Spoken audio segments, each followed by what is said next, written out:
ప్రచారంలో తెలంగాణ బీజేపీ దూకుడు పెంచింది. గెలిపే లక్ష్యంగా బీజేపీ ద్విముఖ వ్యూహంతో మున్సిపల్ ఎన్నికల ప్రచారాన్ని నిర్వహిస్తుంది.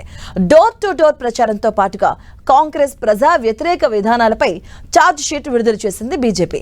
తెలంగాణలో కాషాయ జెండా ఎగురవేయాలన్న లక్ష్యంతో వ్యూహాలు రచిస్తున్న బీజేపీ మున్సిపల్ ఎన్నికల ప్రచారం కోసం బీజేపీ నుంచి పెద్దలను రంగంలోకి దింపుతుంది. అందులో భాగంగానే ఎల్లుండి బీజేపీ జాతీయ అధ్యక్షుడు నితిన్ నబీన్ మహబూబ్ నగర్ కు రాబోతున్నారు. అక్కడ ఎన్నికల ప్రచారం నిర్వహించబోతున్నారు. అలాగే ఈ నెల 7వ తేదీన మహారాష్ట్ర సీఎం మంచిర్యాలలో ప్రచారం నిర్వహించబోతున్నారు.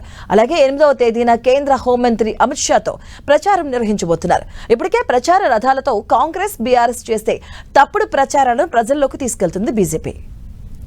ఇదే అంశానికి సంబంధించిన పూర్తి డీటెయిల్స్ మా కరెస్పాండెంట్ అజయ్ అందిస్తారు. అజయ్, చూసుకోవచ్చు, బీజేపీ ఒక వ్యూహంతో అయితే మున్సిపల్ ఎలక్షన్స్ లో ముందుకెళ్తున్నటువంటి పరిస్థితి కనబడుతుంది. కొంత దూకుడుగా కూడా వ్యవహరిస్తుంది. గత ఎన్నికలతో కంపేర్ చేస్తే కొంత బీజేపీ మున్సిపల్ ఎన్నికల్లో కొంచెం దూకుడుగా వ్యవహరిస్తుంది. ఈ రోజు ఇందులో భాగంగా 2 కార్యక్రమాలు చేపట్టింది. ఒకటేమో ప్రచార రథాలతోటి పబ్లిక్ లోకి ఇటు కాంగ్రెస్ బీఆర్ఎస్ సంబంధించినటువంటి ప్రజా వ్యతిరేక విషయాలను పబ్లిక్ లోకి తీసుకురావడం, మరొకటి గత 2 సంవత్సరాల నుండి కాంగ్రెస్ ఓటకు హామీలు మోసపూరిత వాగ్దానాలు చేస్తుందంటూ ఒక ఛార్జ్ షీట్ ను కూడా రిలీజ్ చేసినటువంటి పరిస్థితి కనబడుతుంది. దాదాపు 10 పేజీల ఛార్జ్ షీట్ ను రిలీజ్ చేయడం జరిగింది. అయితే ఈ అంశాలన్నీ కూడా పబ్లిక్ లోకి తీసుకెళ్లే విధంగా జాతీయ నేతలను కూడా రప్పించి ప్రచారం చేసేందుకు కూడా సిద్ధమవుతున్నటువంటి పరిస్థితి కనబడుతుంది. ఎల్లుండి మహబూబ్నగర్ లో బీజేపీ జాతీయ అధ్యక్షుడు నితిన్ నబీన్ పర్యటిస్తున్నారు. 8వ తేదీన నిర్మల్లో అమిత్ షా, అదేవిధంగా మంచిర్యాలలో మహారాష్ట్ర సీఎం దేవేంద్ర ఫడ్నవీస్ పర్యటిస్తున్నటువంటి పరిస్థితి సందర్భంగా కనబడుతుంది.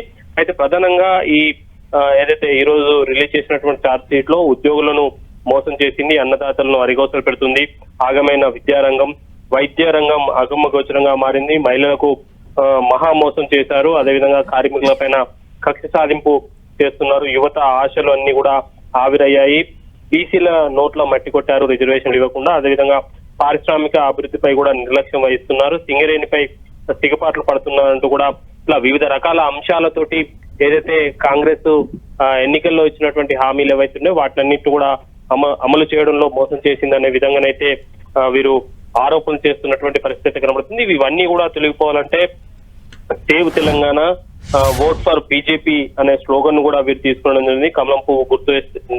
కమలం పువ్వు గుర్తుకు ఓటేస్తే తెలంగాణ సేవ్ అవుతుందంటూ ఒక స్లోగన్స్ అయితే తీసుకెళ్లడం జరిగింది. బీసీల నోట్ల మట్టి కొట్టారు, స్థానిక సంస్థల ఎన్నికల్లో 42% రిజర్వేషన్లు పెంచుతామని హామీ ఇచ్చి వాటిని అమలు చేయడంలో విఫలమయ్యారు. స్థానిక సంస్థల ఎన్నికల్లో ఇటు సర్పంచ్ ఎన్నికల్లో కానీ అదేవిధంగా మున్సిపల్ ఎన్నికల్లో కానీ 42% రిజర్వేషన్లు అమలు చేయకుండానే ఎలక్షన్స్ కు వెళ్తున్నారంటూ కూడా ఆరోపణలు అయితే బీజేపీ చేస్తున్నటువంటి పరిస్థితి కనబడుతుంది. యువతకు ఆశలు ఆవిరయ్యాయనే దాని కింద 2 లక్షల ఉద్యోగాలు భర్తీ చేస్తామని హామీ ఇచ్చి పాత నోటిఫికేషన్లను మాత్రమే నియామక పత్రాలు ఇచ్చి ఉద్యోగాలు ఇచ్చినామని చెప్పుకుంటున్నారని, అదేవిధంగా ఎస్సీ ఎస్టీ బీటీ మైనార్టీలకు సంబంధించినటువంటి బ్యాక్లాగ్ పోస్టులు 2024 డిసెంబర్ 31 లోపు భర్తీ చేస్తామన్న హామీ ఇప్పటికి కూడా నెరవేర్చలే అంటూ ఏదైతే వీళ్ళు యువతకు సంబంధించినటువంటి యువ డిక్లరేషన్ ఉందో యువ డిక్లరేషన్ లో ఇచ్చినటువంటి హామీలు ఏవైతే ఉన్నాయో ఆ హామీలు అమలు చేయకపోవడం సంబంధించి